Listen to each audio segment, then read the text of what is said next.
with people and friends and colleagues from the same industry, and also the technology respondents. Now we will start the panel discussion. The panel is going to the heading of the panel is 3D printing technology for customized dentistry going forward, clinical dentistry, customized clinical dentistry. So we have experts from both the service side, the manufacturing side, the end user, to come and share how this technology is going to benefit the dental industry going forward. Thank you so much, and the panel will just join, and then we can have the discussion going forward. Thank you so much. Thank you.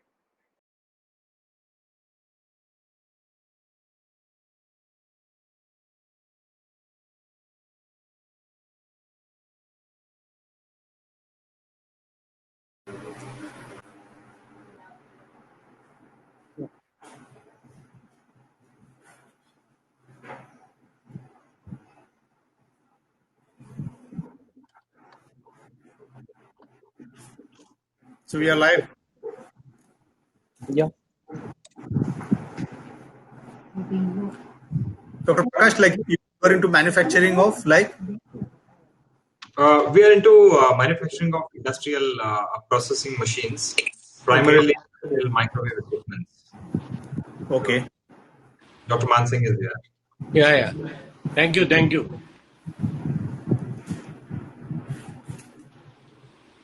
How are you doing? Good. Yeah, good, sir. Yeah. All are good. Dr. John, I could hear your lecture was fantastic. Thank you, sir. Thank you. Yeah, as usual. Yeah. So Dr. Praveen was saying we're into industrial, microwave systems. Okay. Our connection we has been now about 5 years old, where we have built some furnaces for the traditional ceramic dental implant manufacturing. Okay. So basically, you have those ceramic implants which are sintered in the high temperature furnaces. So we manufacture both electrical and microwave based furnaces for sintering as well. We have been working on 3D printing and trying to work on different applications with binder jet technology. Okay. Prakash, I just saw that you also have, now you're going to get into metal also. Is that because yes. So that you were covering? Yeah. So we're working on binder jet as a technology, and the beauty of the technology is it is very conveniently adaptable to different materials. I can work on metals, I can work on ceramics, I can work on polymers if required, even composites. So we chose that technology, and plus we have more than a decade of experience in post processing, like sintering, vulcanization, and curing, etc. Those processes. So metal is definitely on the cards. We are working on metal powder sintering furnaces almost now for the last 6-7 years. We build furnaces for metals and tungsten carbide and powder metallurgy furnaces. So the printer becomes now a prior stage of sintering. So right. Okay, I think most of us are here. Can we start? I'm just asking Shibu if we can.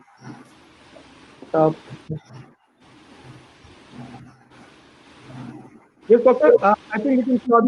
All right. Okay. All right. Good afternoon, everyone. Again, it's such a joy for us to come and to talk about 3D technology. With me is a very, very eminent and very amazing kind of a panel that we have with us. And most of the panel members need no introduction at all. Here, basically, to talk about how the technology is going to be used, how we use it, we're going to discuss about how you can get into, how as a new young professional, how we can get into 3D printing technology, what is from the manufacturer's point of view, what do they require, what does they say. So we'll have hopefully a very interesting discussion on how we can get on to technology. And so I will start by introducing the panel. I will start by introducing our very own Dr. Praveen Shetty. Dr. Praveen needs no introduction at all. We just heard his lecture. He's an astronician, an innovator, an inventor, and an academician in the field of orthodontic, raised orthodontic practice. at West Mumbai, with special attention to invisible braces, aligners, and aesthetic orthodontics. Now, Praveen has many affiliations. He's the inventor of India's first CAD-CAM-based customized 3D lingual bracket system, the Lingual Matrix, and Smile Align 3D aligners. I mean, we are talking about this now, but Praveen has been already this here for the last couple of years. And I think the first time when I met Praveen in 2018, Praveen was talking about lingual aligners that time itself. And is the past vice president of the Indian Orthodontic Society. He's a founder member of the Lingual Orthodontic Society, and he's an active member of the European Society of Lingual Orthodontics. So I welcome you, Praveen. Thank you. You are the panelist.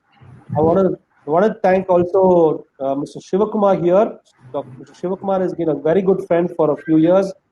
Shivakumar sir comes in customer solutions for GE Additive in India. I mean, we all know how big GE is and what they do. And I mean, I've visited their facility in Whitefield, Bangalore, and an amazing facility over there. I mean, all of you who want to look at additive manufacturing and what the industries do, you should look at that facility at Whitefield GE.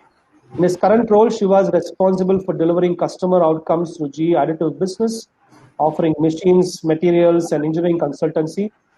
As GE Additive Sales Leader, is working with several Indian companies to establish additive business cases and enable them for successful development. We've got about 20 years of professional encompass technical and operational roles. And I mean, we can go on and on about Shiva's profile. So we'll stop there, and Shiva's going to have a presentation, I think, post the panel discussion. So thank you, Shivakumar sir, for coming and being part of the panel here. Thanks, John. And the next is going to be Dr. Prakash Mugali. I mean, I think when I saw his short profile, I was pretty impressed, because here's a man of multi-faces, okay? Dr. Prakash manages a group of companies. He's a TED speaker. He's a certified leadership coach. He's an AIJH instructor of Bruce Lee KHD and a certified independent director. Multiple roles, Prakash sir. He's a first generation entrepreneur with several awards, patents, achievements to his name. He's a BE in electronics by academic qualification, and a postgraduate diploma in finance, and a PhD in material science. Okay.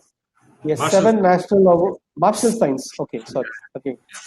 He has 7 national level awards, 8 patents filed, and he's tirelessly working towards growing the technology in as startups. And I mean, you'll be surprised the kind of awards Dr. Prakash has got. And he's a number of national awards. He's one of India's top SME innovator in 2009, given by the MSME department, and MSME 100, one of top 100 award in 2019, and SIB ET, India's most tech-savvy company of the year in 2018. You can go on and on, Dr. Prakash. You are an amazing inspiration to many young people and to a lot of professionals who want to start. So, thank you, Prakash sir, for also coming and being part of the panel. My pleasure. Dr. Mansingh Pawar needs no introduction at all. He's one like of our our mentors. He's a very he's our mentor. He's our senior. He's us all combined together. So Mansingh Pawar sir, your inputs, and I mean, though I was called senior members, he's like a kid. He's like the interest is very childish and very young and energetic when it comes to innovation. And I draw a lot of inspiration from him, who says, I mean, he wants to learn what is new. And sir, thank you for being an inspiration for all of us. Dr. Dinesh Jain also will be joining inside very soon, and when he comes in, I'll introduce him. And so we'll start the panel. I'll start with something very, very simple, very basic for all of us. And I think I'll start with Dr. Praveen. Praveen, now when we talk of technology and 3D technology, right, from the young professionals' point of view, how do they start? What do they need to do to come into this technology? I mean, we all are early starters. We've been blessed to be where we are. But if somebody in today's age wants to come into Praveen, what are the steps? What do they need to do, and how do they come across? Yeah. John, like I would like to put it forward, like when we started this technology, means I started this technique of lingual orthodontics in 2004, and to learn this technique, I went to Germany and I got it. Means I studied over there. Then we do lot of manual thing in India, lot of manual thing. Then actual revolution in 3D technology in orthodontics, it came in 2008-9. There was one company which is now taken over by 3M. It's known as Incognito. There was one great doctor, Dr. Wishman, who first invented the CAD-CAM lingual braces. And I met him in 2008 in London, where he came to the conference with the robotic arms. Robotic arms to bend the wire, then the prototyping, wax prototyping and making a bracket. Then when I saw that, and when we came back, and as an what you say, the poor man of India, we thought कि ये तो India में कभी हो नहीं सकता. Means doing the technology, it's not possible.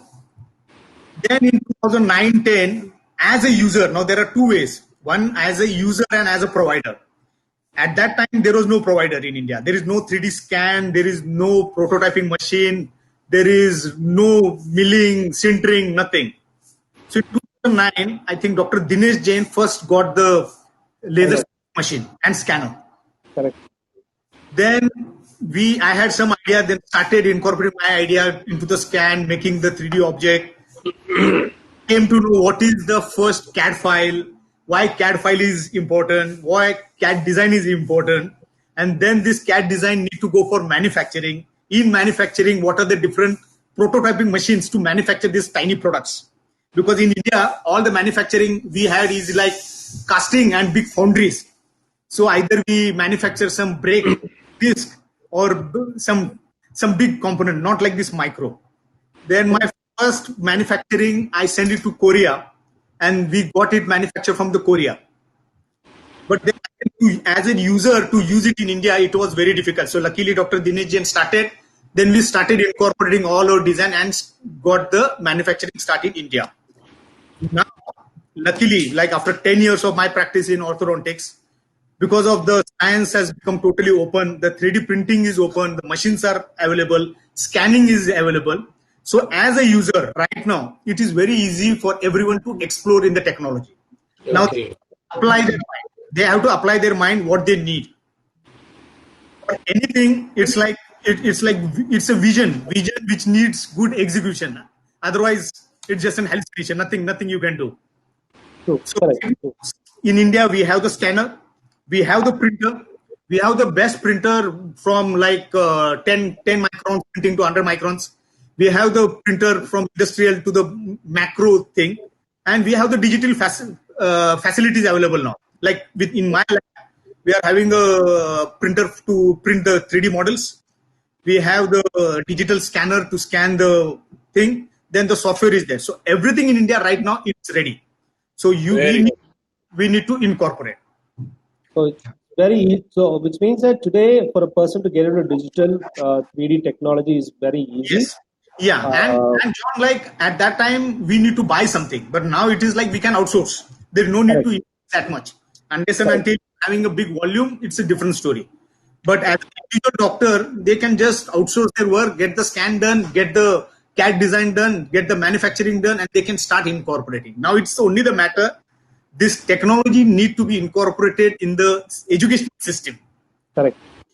That they learn from the beginning of their education what this technology is there. Because right now still in our education system, till the time they become postgraduate, they are not able to do anything. Okay, so I understand that. Yeah. So Dr. Sethi, I think what suggestion you have given, I think it really requires to be taken very seriously. But it will definitely take time, because ultimately at the to become a part of a syllabus, it will take more time. But correct. I think at our level now, we should promote the education through such kind of workshops and all that. And I think it will definitely help. When you are telling that everything is available, I just want to know that suppose if my postgraduate student or general practitioners want to access this technology, can you just broadly describe that how they can go ahead with, and can you name some people from whom it can be obtained? See, right now, sir, for the 3D printing, we ourselves, we are having the biggest 3D printing machine available from the Union Tech. Plus, we are having the Formlabs machine for 3D printing. Plus, then there is Sri Rapid Technology in Bombay, who is doing a good amount of 3D printing. Then there is another company by known as Sahas is there, Imaginarium is there, who are doing a 3D printing in plastics, polymers. If you want the 3D printing in the metal, Dr. Dinesh Jain is there, who is using the laser sintering for crown and bridge and everything. Then you want scanning facilities. Now we ourselves, we have like scanning facilities which we give it to the doctors for our orthodontics. And suppose any of the doctors are having the patient, our team goes there, they do the scan and they just send the file to us. Then we manufacture everything and send it back to us. Can you just specify the type of scanner which a common dentist, maybe who wants to expertise himself can put, because there are so many scanners available in the market. So, sir, right now, yeah. See, sir, I'm having a 3Shape scanner from Denmark. I'm having a Medit scanner from Korea. Also, I'm having the CareStream Kodak CareStream scanner. Okay, so the scanner, it's range from 10 lakh to 17 lakh. That's the cost. But the best scanner right now is from 3Shape. Achha. Yeah. Good. Okay, so great. I mean, Praveen, yeah, so that's a wonderful. I mean, Prakash, yeah, please, sir. Yeah, I just want to add to what Dr. Praveen said to the question of Dr. Mansingh is there are, about the places where students can access. Almost every city, I would say, you would see things like incubation centers or common facilities inside institutions. Most of the engineering institutions have a additive manufacturing lab, most of them. Most of the incubation centers have got sophisticated 3D printing labs. They call them as makerspace. So those facilities are probably commercial outfits may not be very open for allowing students to come and learn or do something. But institutions and incubation centers will be more than happy to have some kind of interactive programs and also allow students to learn, experiment, and do things on their own. So probably you can. Yeah. So a short summary for the benefit of the students over there. So one, we need to have access to good scanners. So it can be both either intraoral scanners or dental lab scanners or surface scanners. And we can either, if we can afford them, we can buy them, or there are a lot of service providers that you can access. That's number one. That's the entry level. Number two, you need to have access to a design software. It can be some form of CAD software that you need to work on. There are paid softwares. There are free version open source softwares. Number three would be printers. I mean, right from like how Praveen said, you have desktop printers from FDM to SLA technology to DLPs, to the high end, which Shiva handles, to like in metal laser sintering and electron beam metal melting. If at all you want to look at that kind of a process, so that's the whole gamut of it. So that's so. Thanks, Praveen, and thanks, Prakash, sir, for it. Now there's a lot of machinery that we see over here, right? So which means that this is machine oriented. So Prakash, sir, I mean, coming to you, I mean, because there's a from a professional aspect, from dental professionals specifically, what kind of machines you think that is accessible for them? I mean, we talked about the whole spectrum. You have right from FDM machines from 30,000 rupees to all the way up to larger machines of 3 crores, 4 crores, right? So yes. What is accessible for students and where do they start? I mean, so something that you can throw light on, because we know you handle this department. Sure. And so you can help us out on that. I think, thank you very much, Dr. John. In terms of technologies, surely we have a variety of technologies that are, available today when we say additive manufacturing. FDM being the most, oldest and the first one which started. And then we have got SLA, we have got this, resin-based different techniques using photopolymer resins. We've got metal printers which are primarily binder jet or sintering based. When I say sintering, in sintering you have got either it's laser sintered or it's electron beam sintered, and we have direct energy deposition based printers. So there is a whole gamut of technologies. When it comes to applications in dentistry and applications in implants, when we say, I think the technologies which stand up are probably one is the laser-based sintering machines for metals, if you're talking about metal implants. And second is if you're talking about polymers, then it's SLA. And FDM, very specialized machines in FDM, which work with materials like PEEK, biocompatible plastic materials like PEK, polyether ether ketone, which has been very popular. Now, each one of them has their own place of application. Like if I look into metal parts, although BinderJet can produce metal parts, and BinderJet can also produce some ceramic parts like calcium phosphate, which could be used for scaffolds and other bone regeneration requirements. The most widely used probably for implants right now would be laser-based machine, because you get the required density, you get the required strength. So those are parts which are functional. Those are parts which can be used directly in the human body, and titanium being a very common material proven. So I think that is one. And in SLA, when it comes to dentistry, all the photopolymer, biocompatible polymers, I would say. So these are machines. To the question of what is accessible to students, I think by virtue of their price, if we look at resin-based printers are probably at the lower strata of prices, especially printers from Formlabs or even what we are hearing now from Carbon, and there are other manufacturers coming in from Asia, which give you, so they fall in the lower category, lowest price category of machines, which are easily accessible. And as I told, every institute has a 3D printing lab, and you would find a FDM for sure, you would find a SLA machine for sure. But would every institute have a laser-based machine? I doubt, because probably the lowest price starts from 2.5, 3 crores in those machines. So Renisha or these other machines of you wouldn't find those machines, and they're very expensive. So probably nobody would want students to fiddle with them and get. I think FDM, to learn and get a grasp of what 3D technology is available everywhere, and most places also SLA-based printers are available. So other than these two technologies, I think availability and accessibility is a little difficult. I would see only places like IISc or IITs would have probably facilities with BinderJet or laser-based machines. Yeah. Okay. Thanks, Prakash. Shiva, I mean, the next question is to you. I mean, coming from a large, I think Dr. Shiva wants to add something. Yeah, a large company like GE. So, how do you think? What role has GE? I mean, continuation of the same question I asked Prakash sir, with respect to machinery and technology. So, where does GE stand and into its? I mean, I know for aerospace and stuff like that. I mean, you are there, but when it comes to healthcare, when it comes to dentistry, what role does this technology play, and what role does a company like GE play, and what are they offering to us? How we can help? Definitely. I'll just start with what Dr. Prakash was referring to, and I'll try to continue the answer there. One of the key things for us to understand, whether it is a policymaker or it's an academician or a research person or an early adopter like you or Dr. Praveen, anyone, it is at the end of the day, it's in the mind, right?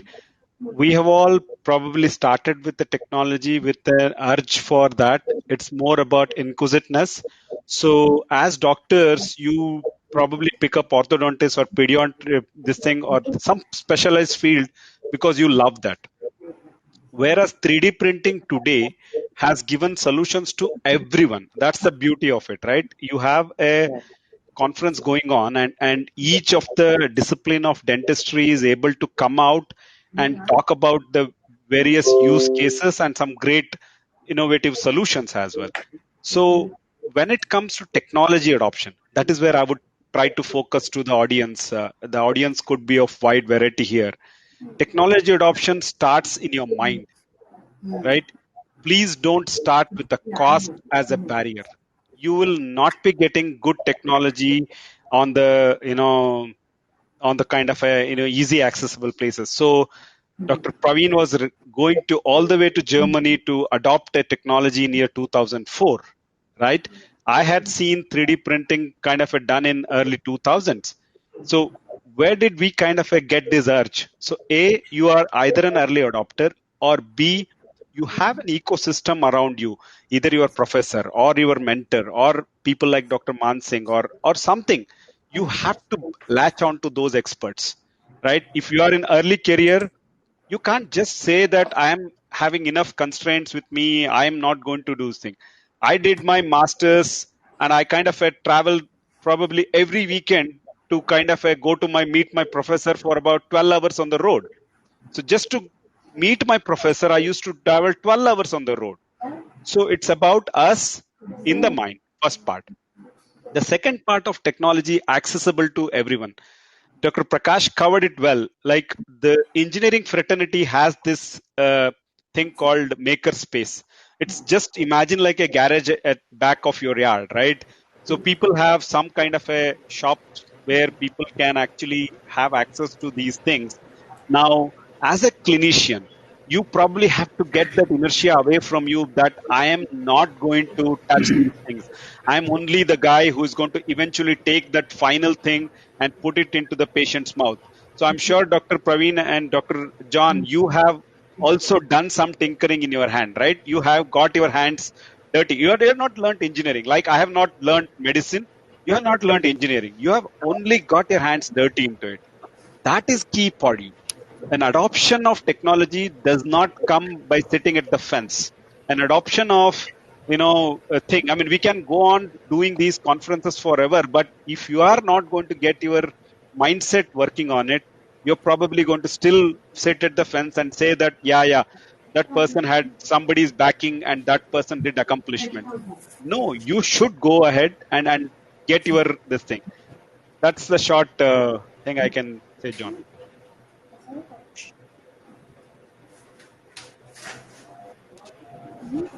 John, we can hear you. No. Okay. Hi, sorry.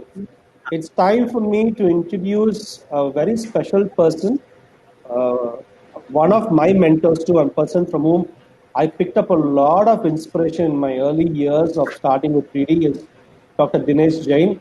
He needs no introduction. Sir is a graduate from the Government Dental College. I think we can't hear. Dr. Praveen, can you hear me? Yeah. Praveen, we can hear you. Okay. He's from 1982. He's a postgraduate from the same institute and he finished from oral and maxillofacial surgery, a specialist in oral maxillofacial surgery. He's a fellow of the International Association of Oral and Maxillofacial Surgeons. He's a fellow of the Indian Society of Oral Implantologists. He's a vice president of the Indian Society of Oral Implantologists. Sir is an honorary consultant in many hospitals, Jaslock Hospital Research Center being one of the few ones. He's a practicing oral surgeon for the last 25 years with special attention for implant dentistry. What's so special about Dinesh, sir? I'll tell you what is the setup. I mean, though he's a surgeon, his interest towards technology, and this led to him setting up the first metal laser sintered crown and bridge coping unit for the Indian professionals. One of the first people in Mumbai to buy to set up the cone beam CBCT in 2010, and the CAD/CAM milling center in 2008. I mean, I think we can go on and on with Dinesh, sir. Sir, it's such a pleasure to have you as part of the panel. I was missing you. I mean, like one hand was gone. So glad to have you back, sir. The question to you again would be this, and in continuation with what I asked Praveen, I think we went on talk about what we need to set up technology. So that was the first question that we started with, and everybody gave it an insight. Now you come from cross specialization. You're a surgeon, love for technology, early adapter. You've now gone on fully into the prosthetic part, labs, and more into innovation of technology. So how did the adaptation? What was your transition? What was your inspiration, and how can we learn from there? Thanks a lot for the nice introduction. Am I audible to everybody? Yes. Okay. Yeah. So just to take it from where I think we have, of course, come a long way. But the initial phase, when the implants were introduced to the dental fraternity, and we realized that we could easily place the implants, the challenge was always offering the solution or teeth to the patients. And as of course everybody knows that the patients are interested in teeth, they are not interested in what technology you use or how you achieve the end result. They should be able to chew with what you offer them.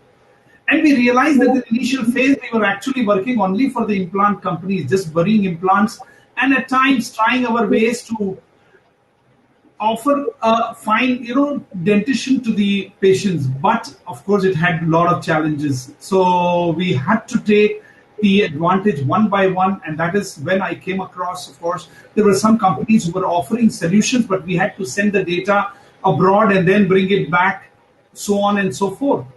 So we said we should. I mean, there can't be anybody in our country that they cannot have a technological mind. So we had to create a team, and then we started step by step doing the CAD/CAM, which could offer. And then we realized that, of course, there are more technical advances. So the CBCT and all the combination of all of them made life much more comfortable, not only for me to begin with, but for a lot of our fellow colleagues who wanted also to try and test these new technologies. So this has been a journey right from 2007 onwards until today. Of course, you mentioned some of those things which we managed to bring it.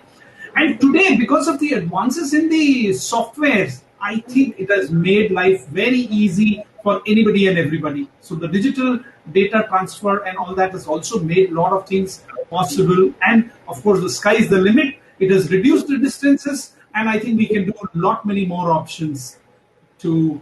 But yes, as I heard the last part of Shiva, that you need to try doing something. You can't just sit in your boardroom and keep discussing a lot of things. John, you also taken a lot of initiatives in setting up, a maxillofacial work. I started maybe only with the crown and bridge work. And Praveen has also taken a big way in the orthodontic field. I think the possibilities are enormous, and I can only talk and talk and talk and doesn't end anywhere. That's the kind of possibilities that we have. So just to sum it up, two things which are very different for the medical and the dental field is that every job is very important, A. B, every job has to be completed in a time-bound manner. You can't say that I'll take the order and I deliver after 30 days or 20 days or 15 days. Because the surgical cases, in fact, the patient is waiting to be delivered as soon as possible. And what you do is only every job of ours is made only for that particular patient. It cannot be a repetitive job. Although all these things started with, rapid prototyping, but here it is not there. Here you've got to do each case, and that's why the medical and dental field is completely different than the other fields.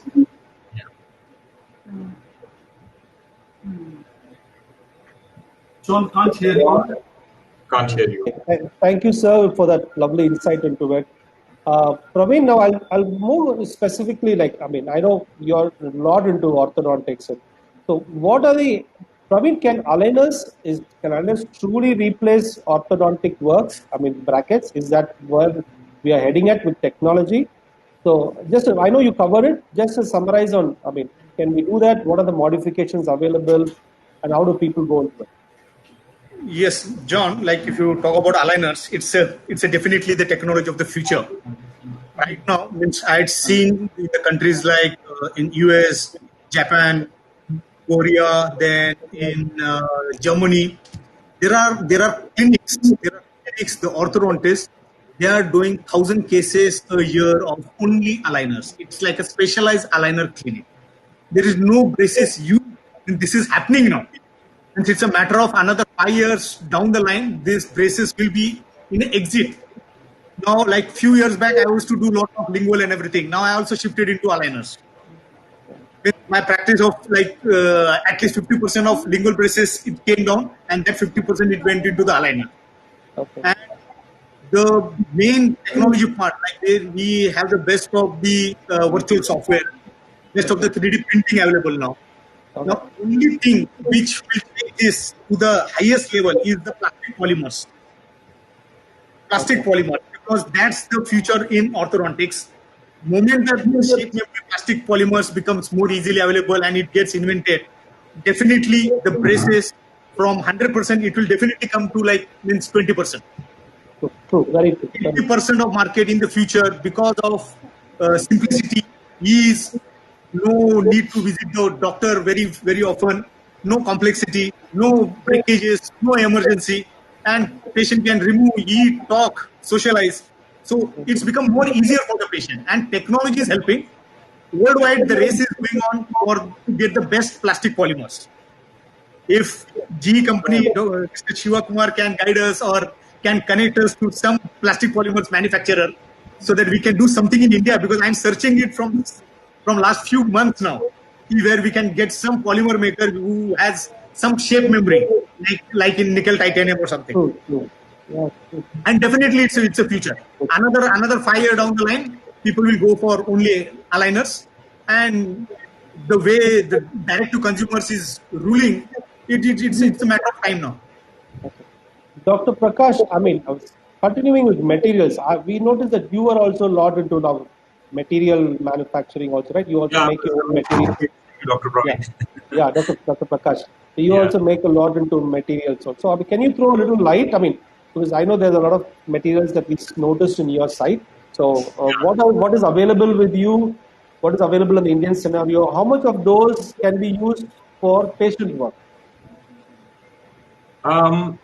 Well, I think when it comes to materials for the kind of application that we're looking at now, like we know when it started, when all the 3D printing started long back, the greatest challenge with thermoset polymers was their brittle nature, the cracking thing, and then getting the required properties. That was a challenge. But over the years, I think a lot of innovations have happened at the global stage, where we have been able to get materials to achieve the kind of results that we want to reach.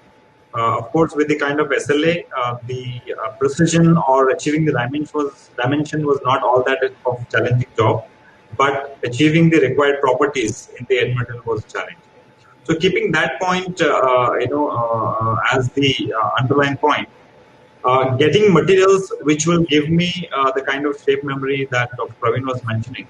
In India, yes, I see some challenge going forward in the near future, but I see a lot of companies who are working on it very actively.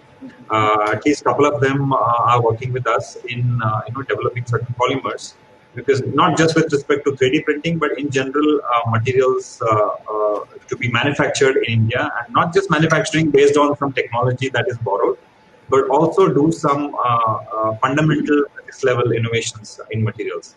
So I think going forward, we are definitely going to see some good news. We're going to definitely see some innovations indigenously in India, which will then align with 3D printing quickly.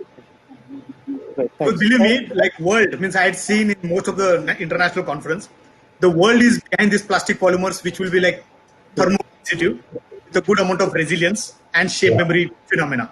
The world is behind it, and the world is a market for this. If we in India try to get something, like then we would be and anyway we are having a good resource of polymer science in India. I hope so that then we can do something in other polymers. Absolutely. Shiva Kumar, are you is GE into polymers? But I know you're more into metal. Are you also into polymers?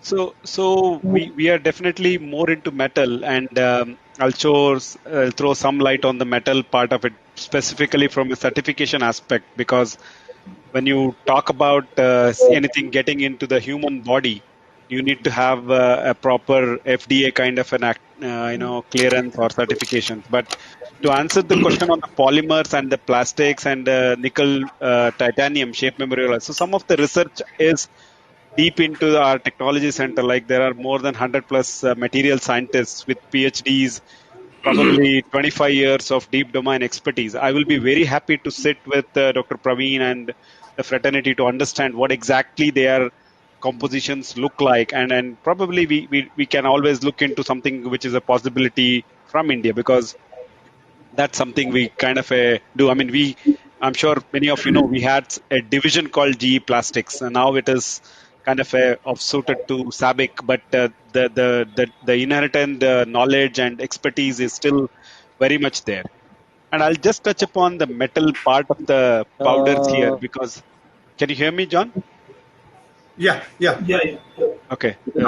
So The only thing what I understood was about, when I was interacting with all the dental practitioners and experts, you don't have a implant or you don't have not an implant, you don't have the typical dental parts certified. Unlike in other industries where each specific component, if I were to compare that, here the powder or the kind of a supply of the material, raw material becomes the key source of your biocompatibility validation, right? So there are a lot of papers, a lot of research, and also when we supply the powder, there is an assurance about the biocompatibility, and each batch of the powder has got that credibility when it gets applied to any end user. All right, thanks. Good. Dinesh, a question to you. Now, a lot of people now are talking on digital dentistry. Now, everybody wants to get into digital dentistry, design, they want to get into manufacturing, some form of digital dentistry as such.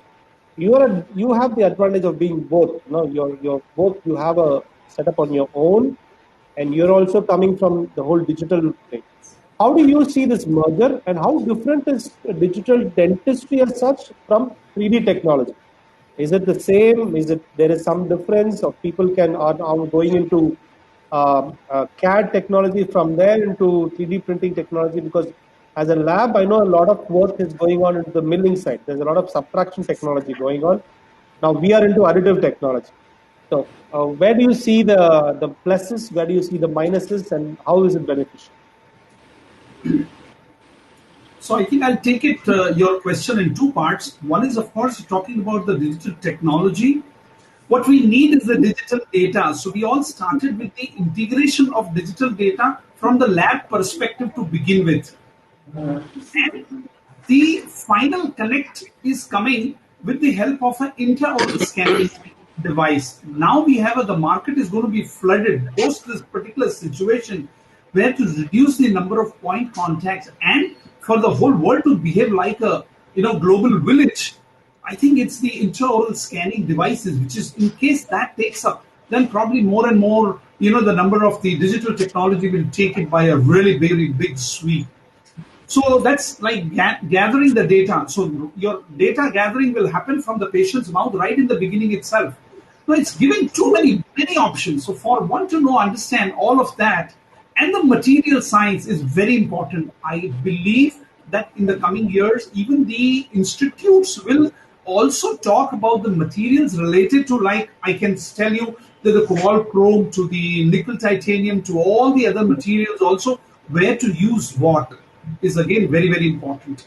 So the material science is a very, very big subject. And the second part that you talked about, the additive and the subtractive technologies. The additive technologies, of course, is useful in certain ways.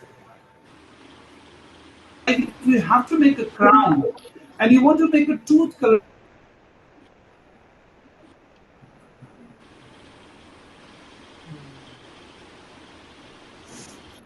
Okay. Not audible. Yeah. I mean, the best of technologies, and still, if we don't get connection, then we still we can struggle. Okay, now I think we'll wait for just a few seconds before. Yes, sir. Yeah, you're back online. Yeah. Sorry. Okay. So the additive and subtractive technologies have their own advantages. So everything cannot be done only with. But if you have a larger part, then the subtractive technology may not work. A smaller part can always be done with the subtractive technology. So the additive is much more useful in certain ways, and in certain ways maybe a subtractive can be. So supposing you have a single crown, sometimes, and if you want to make it in a tooth color, then you can mill it very easily. Also, it's picking up in the lab side. Milling systems are coming up in a very big way, where you have a single crown and you want to do a morning to evening kind of a dentistry, and a person wants a front tooth or any of the two, then the subtractive technology will make it easier for them to. If you have to print, but you can print and then you have to either do a casting, because the hard metals will not be possible for you to do it within that limited time. So it's picking up in a big way, and both have their advantages and disadvantages. Yeah. I think your audio. Does that answer the question? John, am I audible, please, to everybody? Yeah, I can hear. Yeah. John, are you okay? John, I can't. Yes. The last part we lost you. We lost you over the last, I think, a few seconds. Okay. So all the technologies will have their advantages. Okay. Yeah. Okay. So you can't say that, okay, take it, depending upon what is the requirement, accordingly we'll have to embrace both sides of it. Either it is subtractive or additive. All right. Okay. Thank you. Thanks, Ravi. Sir, now the pathway to technology is clear. We know what we can do. There's a lot of insight that we got from specialists. Now, Mansingh Pawar, sir, I mean, you come from a very long, illustrious academic career. What are as an institution, what are the limitations for institutions not adapting to this kind of a technology? I mean, I know in a lot of things your hands are tied because you're dependent on, you come from the government dental college, okay? I know there are certain restrictions that are there, but today, for an institution to embrace technology much better, adapt it, because every student is going to be in some way or the other connected with technology. Where do you think the restriction is, or where do you think the limitation is, sir? And how can we, as people from the industry, like I know all representatives from we have Shivkumar from GE, Prakash sir is there, Praveen is from a service industry, Dinesh sir is from a service industry, I come from a service industry. So how can we support an institution to minimize on these restrictions? See, I think in the beginning, Dr. Shetty specifically mentioned about that the 3D printing should be a part of syllabus or maybe curriculum. I'm sure that it will take a long time to actually get adapted because it requires a lot of procedure and goes with the Dental Council of India. So far, anything unless and until it becomes a part of syllabus, usually neither teacher nor the students would be actually interested in going for. Now, when we talk about the overall scenario in the institutions, the matter is basically comes when the question of buying any device or equipment and all that is a budgetary provision basically. Now, say for that matter, government institutes have got a lot of restrictions and they basically will ask whether it is a requirement of the Dental Council of India. And if it is not a requirement of the Dental Council of India, I don't think that any of the institutes, including government institute I was talking about, would actually go for it because then it becomes an expensive affair. So I think the root cause is that somewhere we have to spread the information about this technology among the professionals and we can actually start from that. In the first question which I asked was only that how this technology can be made available to the basically the people who are practicing. I'm talking about not exactly the specialists, but maybe other practitioners. They want to go for dentures, they want to go for partial dentures, they want to go for, all these kind of things, areas should be actually covered in the beginning. Because, see, what happens, dentists usually go for a complete denture. He is not satisfied because of the, fitting and all that. I think we have to start somewhere in that way. Then only we can actually process. And I think these 3D para that we actually register for and all that, somehow the other it has not really taken the step. But I think with the support of all of you, because what I have observed among the people who are coming from the corners of 3D printing technology, they are also not very open as such, basically. So I think as an industry, basically we have to take, because see, the profession, the education and industry has to work together, what I understand. So I think this is the time for all of us, especially maybe association like us or institutions like us, we should take this forward, and all of you basically, because you have got all the things available with you, but it should be, some way it should be made available for the people who want to actually use it.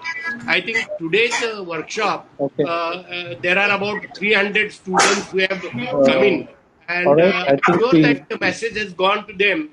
So let's see what happens. It takes time. Because I still remember you mentioned about Okay, I think what Sir says made a lot of sense and also the fact that technology needs to be affordable. That's the most important thing.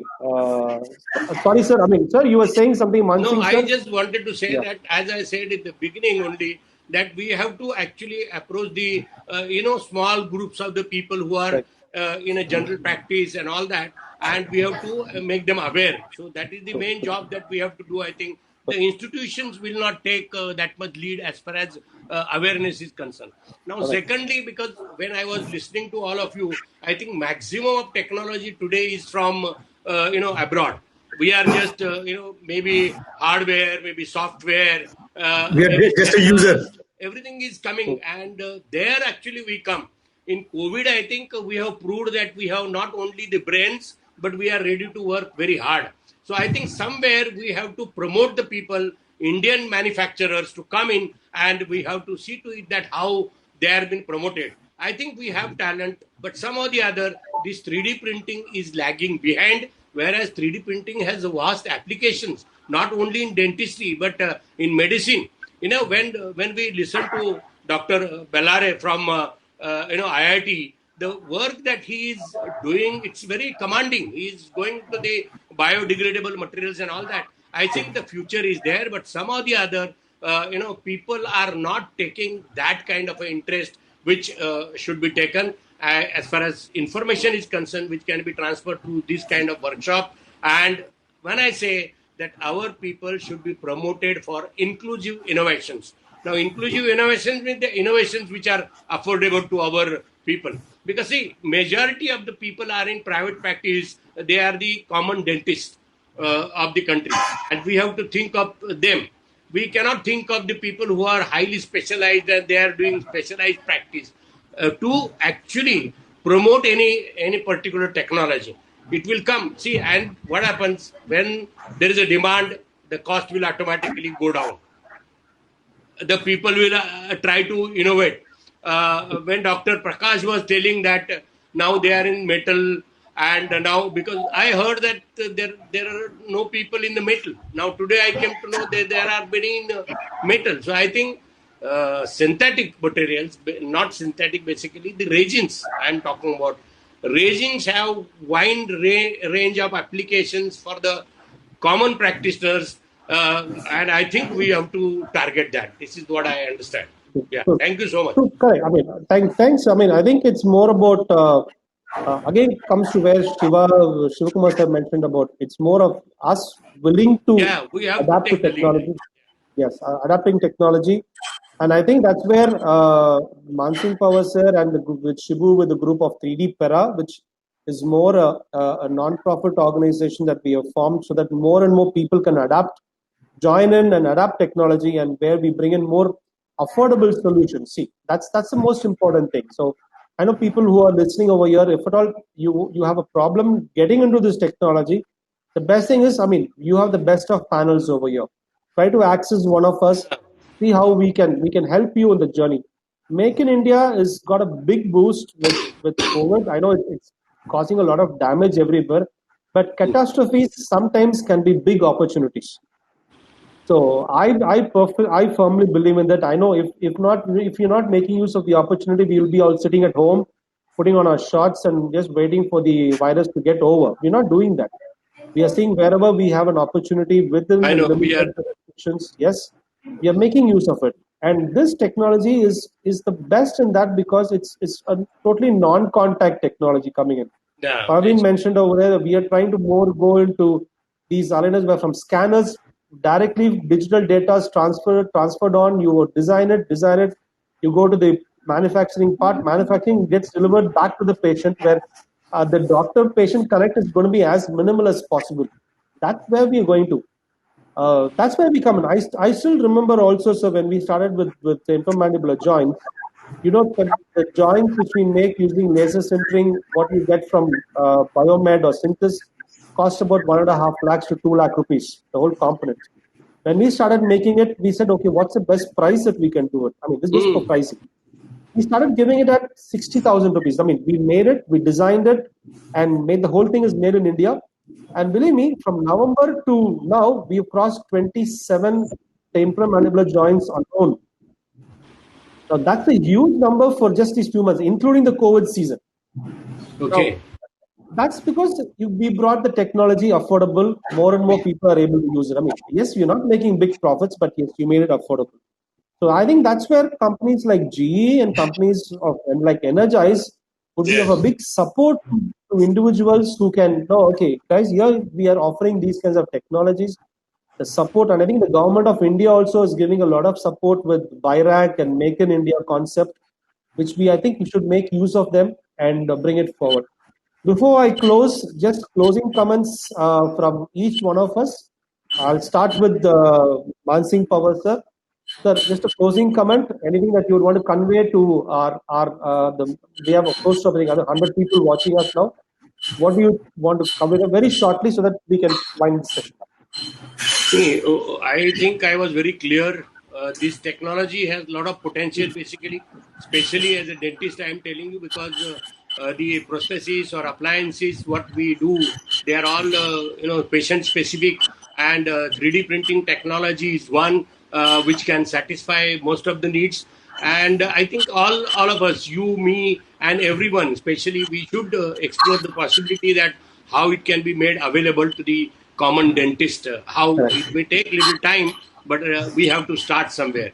And I think in maybe span of maybe another 5 years, things will definitely come to normal, because I think many Indian players have now entered into 3D printing, hardware, software, and all that. Things are not very far, but the awareness and the research, these are the two components I think we have to promote. And research out of innovations, that also should be inclusive innovation, will make a lot of difference in coming time. And as you said, I completely agree with you, because this is the technology which will avoid the contact. Contact remains minimum, so it will promote a better way, and we should work together. As you only said that we can work together, we can make it. Thank you so much. Dr. Praveen, your closing comments? I think this forum need to be open to more and more students, and we need to integrate some platform of good engineers from IIT, good doctors, and that forum need to be more interactive. We need to develop that platform for everyone, because we as a doctor has lots of idea, but to get that idea to be implemented and executed, we need some engineering side interaction. Yeah, that's true. It creates that forum, at least then we can sit, discuss, and something we can develop.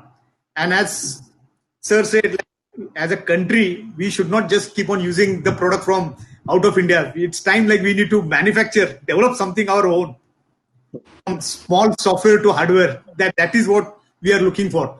Because right now, it will make a lot of difference, yes. Because we are using everything, but nothing is made in India. The tag is made in India, but everything comes from there. So it's tough. It's good. We have the idea. We are doing all the combination permutation, making it more affordable. But one day we need to see our own 3D software, own 3D printer, that is what we are lagging. I think then the professionals, now industries should come out of their buildings, out of this thing, and they should come forward and see that how technology can be reached to the common people. So that's the thing, sir. Ecosystem, as John was also, I think Dr. Shiv Kumar was mentioning, we need to create ecosystem. Yeah. We need to have that ecosystem. Without that ecosystem, it's really difficult. Nothing will work, I know. Order, buy something and use it here. But we are not developing our ecosystem for our young minds to develop, to research. And that is what we want. Another 5 years down the line. I think industry and profession should go hand in hand. Things will happen. This is what I understand. I'm trying to make the people understand that we cannot delete industry. We have to work with the industry. Yeah, and if you see on clinical trial basis, we are having a good number of cases. Yeah. Having good number of patients to try on them. So that type of clinical trials we can do very fast. Yeah. I think, yes. Sir, thanks, Praveen. Sir, I just move on. I have understood the thing, but something, somehow the other, it is not taking off. Take off lena chahiye abhi. I think I have to be after Dr. Shibu for a little more with lot of force and all that, then Yes. it will work because all of you are ready. Only thing that we have to come together and take the machine forward. I think that's best. So we will do it. That's Yeah. our conscious effort. I know. So we will do it. Sure, yeah. Shivakumar sir, coming from the world's largest My ecosystem. closing comments, Yeah. John, is like I have a message for the young, upcoming doctors or even the clinicians. In 1997, one of my friend in Sulya Dental College was doing his masters, and I was doing my masters in engineering, and we both worked for his master's thesis. So I basically helped him to design his dental part.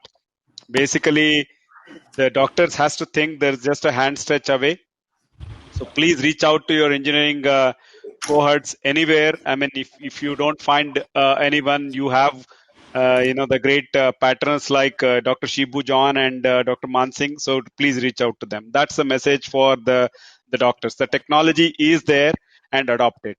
And my message to the policy makers, the educational institutes, and other people: we are really unorganized structure, right? We are if we have to become an industry, if we have to think like an industry, then we have to behave like an industry.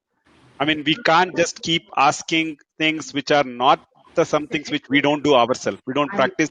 And then I was just accessing a report last night from an US oral health ministry, and they exactly know how many patients got access to scanning, access to this one, what is the due date for their revision test. Everything is there. We still don't have dental under the insurance purview. Why? Because we are completely working right from, I mean, it's all our our own house. I mean, I don't want to kind of act like a third party here, but the point here is we are having an ability to work from the coolest, toppest multiplex buildings to the rooftop houses and other things. So we need to think that we want to become an industry. And sir, when you are telling the Mr. Minister about the opportunity, the industry itself has to behave like that. How many MSMEs are registered in dental world? How many of us can access the Atmanirbhar Bharat, right? I mean, it's great to feel that I need a machine from India, I need a software from India and all. How many of us have gone into that notion of for dental industry solution? I mean, I can do handful of people like Dr. John who has the aspiration, and he has access to probably the lowest technology to the highest what I offer, right? So you know the range of, it's a bell curve. Everybody has an opportunity. So please start with self and let's call for an action to everybody that we really try to take something out of this conversation. And I really enjoyed hearing you panelists. Thanks for the opportunity again. Dr. Prakash, sir, your closing comments.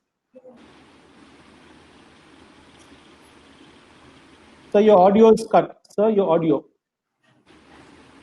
Yeah, am I audible?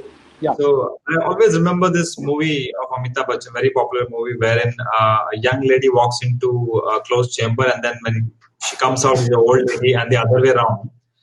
It's a lift basically, but the person doesn't know that the lift is going up and some other person is coming. But the person feels, Amitabh Bachchan in his role feels the person is changing. I mean, something like that, a very funny comparison, but a person walking into a dental clinic with some expectation and coming out with the treatment begun and maybe some results seen when he comes out. That is the kind of speeds it is possibility with respect to the technology that we are now referring to. And how will that happen? Definitely not without the teamwork of doctors and engineers, which is already spoken out by Dr. Mansingh, Dr. Praveen, and also Shivakumar sir. This requires us to work as a team without boundaries and reaching out to each other. And we should all look at it as a solution of a problem rather than what each of our role is to, not just as a user and a provider, but rather as a combined effort. So it was a very good learning experience. Thank you very much, Dr. Shibu, and Thank you, Dr. Prakash. I think yes, I think we are end of the panel discussion, and thank you all of you for patiently answering the questions that was put forward, which actually gave a lot of insight into it. For the forum, I think we have 3D Para as an organization where we are bringing in engineers, we're bringing in designers, we're bringing in doctors all together to form as one body, and where we can represent also to the government. That's the whole idea behind this. So I think the more we join, the more members join into this, I think the more strength we will have. And all made sense. Whatever, I think those closing comments made sense. So thank you one and all, and I won't stop you from lunch. Shibu, if you can take over, I think we are done with it. Yeah, thank you so much, Dr. John, for your wonderful moderation. I think we've been able to gain some good amount of information coming from all the experts in the panel. Maybe an end user like Dr. Praveen Shetty sir, that he's been a user and he's been really working with various new innovation.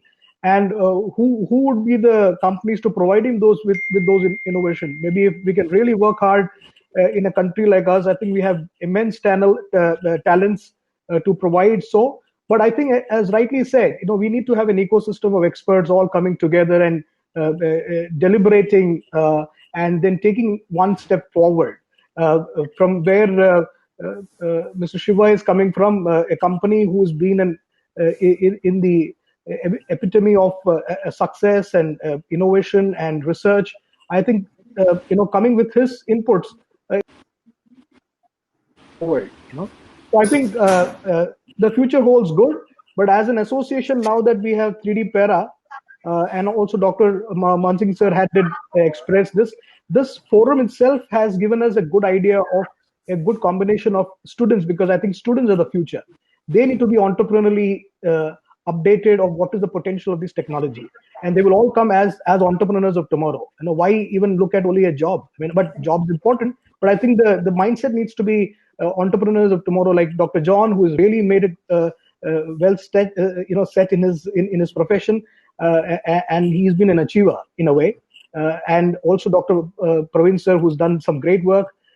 And as somebody like an institutional body, as an institution himself, is Dr. Mansingh Pawar sir, and Shiva coming with his intelligence in terms of an idea and being a part of a technology.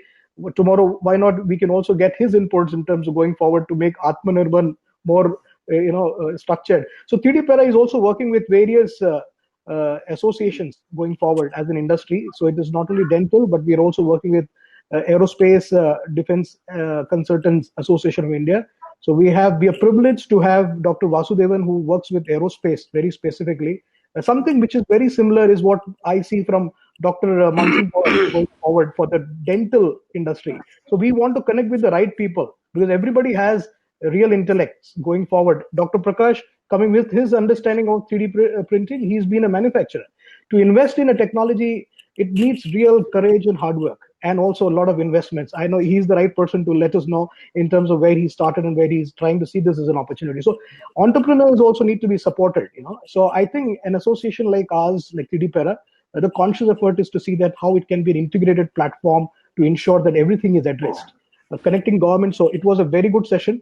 Thanks for Dr. Mansingh Pawar sir's consistent, connect with senior respondents coming from the government, whom we've actually been also supportive. So Dr. Subhash Desai sir is also he's a patron with 3D Para. So it's very seldom that you find politicians actually being a part of an association as a patron. So that's our conscious effort going forward. So even as an individual, maybe if he's in power or not power, he still is a part of us. So likewise, we want to see that, how we can work as an integrated model going forward. Thank you so much, Dr. John, and the panel. It was a very encouraging and a very enlightening panel. And I think we will take this course forward from here, sir. Dr. Sir, as in Mansingh sir, we would need to work harder now and to ensure that institutions and education institutions should also be trained on this technology going forward. What I understand, we should come out of our comfort zone and work. That is very important. Yes. Thank you so much. Thank you. Always having that habit of remain in the comfort, and then we have to come out of that comfort zone. So I think we all are come out of the comfort zone. Otherwise, we would not let time. I mean, that's the beauty of this panel. So I'm encouraged, and thank you so much, Dr. Sir. Dr. John, thank you. Shiva, Dr. Prakash, Dr. Praveen, for this wonderful discussion. Thank you so much. So, and we will join for the subsequent session. We'll start at 1:45 soon. Thank you so much. Thank you. Thank you, everyone. Thank you, Mr. Shiva. We'll connect sometime very soon. Yeah. Thank You you. can still connect. So you can still connect. The event is on. Yeah? Yes, Thank yes, you. yes. Thank you. Yeah, it's there till evening. Yeah.